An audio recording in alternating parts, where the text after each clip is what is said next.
ఆ భగవన్నామం పలికేటటువంటి భాగ్యం ఉన్న ఏకైక ప్రాణి సృష్టిలో కేవలం మనుష్యుడే. అటువంటి మనుష్యుడికి ఇచ్చినటువంటి అదనపు వరం భగవత్ కథా శ్రవణం. ఈశ్వర కథ వినగలడు.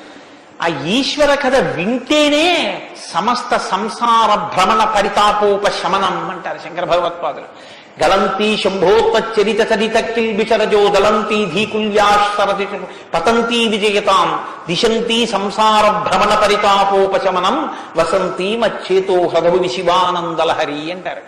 సంసార భ్రమణ పరితాపోపశమన కారణమైనటువంటి భగవంతుని యొక్క కథాశ్రవణము చేసి నోటితో జుర్రుకున్నటువంటి పదార్థాలు సప్తధాతువులతో నిర్మింపబడిన ఈ దేహాన్ని పోషిస్తే భగవంతుని యొక్క కథని చెవులతో జుర్రుకున్నటువంటి వాడు మళ్లీ పుట్టవలసిన అవసరం లేకుండా పునరపి జననం పునరపి మరణం పునరపి జనని జఠరే చయనం ఇహ సంసారే బహుదుస్తారే కృపయాపారే పాహి మురారే అని భగవన్నామామృతాన్ని చెవులలోంచి లోపలికి జుర్రుకున్నటువంటి వాడు పునరావృత్తి రహిత శాశ్వత శివ సాయుధ్య స్థితిని పొందగలుగుతున్నాడు. ఇటువంటి భాగ్యం కలిగినటువంటి ప్రాణి మనుష్యుడు.